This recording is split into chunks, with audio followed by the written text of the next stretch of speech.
Hello，又係我 Vivian 介紹好玩好食嘅嘢啦。今日咧好靚啊，冬天啊嘛，盛裝出席。我哋雲海匯今日有個套餐，就係食呢個豪奢華嘅盛宴，入邊咧係有遼參鮑魚、羊肉燉湯同埋呢一個清酒煮鮑魚。咁啊，我哋入去睇下食咩啦。最緊要個價錢靚啊嘛，198蚊一位啫。好啦 ，Go！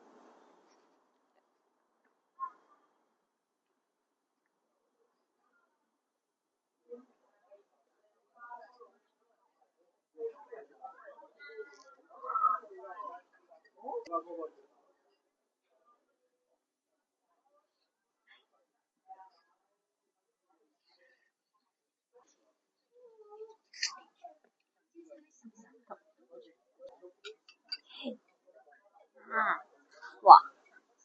羊肉咧係我最中意食噶，因為平時買好貴噶，同埋羊肉咧一定要腍先好食。我睇下佢腍唔腍，攞呢一個燉湯，睇下佢腍唔腍啊。好有羊肉味喎，又唔會酥，同埋好腍咯。我中意，同埋佢有啲筋啊嗰啲位咯。尤其是冬天係要食羊肉噶咯。我都幾中意呢個燉湯，呢個燉湯我估如果平時要淨係飲呢個湯，我覺得應該要8點咁咯。仲有足料，有當歸，有杞子，有圓肉，有黨參紅棗，女士必飲啊！哈哈哈哈哈！啱先飲完呢一個好補身嘅羊肉燉湯，而家咧就要食一個好有儀式感嘅遼參啦。哇！呢個遼參，食落去我覺得好溫柔嘅感覺。呢個遼參咧係可以降血壓、降血脂，同埋係養生嘅一個餐料。係啊，冬菇炆冬菇，因為而家係冬天啊嘛，聖誕節同埋新年之前都要補下身啦，因為好好食。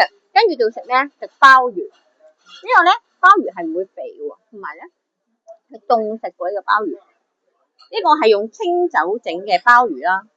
咁唔知呢個清酒整嘅鮑魚會唔會好有酒味咧？試下先。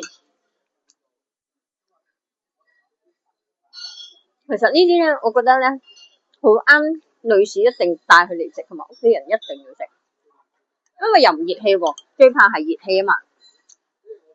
1981位，仲有紅酒一杯，又甜又香。之後一定要整翻個糖水戒酒嘅。呢一個係桂圓嘅紅棗茶，仲有我最愛嘅臘味飯。港式臘味飯係超多臘味嘅，試下好唔好食啊？我真係食噶，臘味飯好香啊，好好食啊。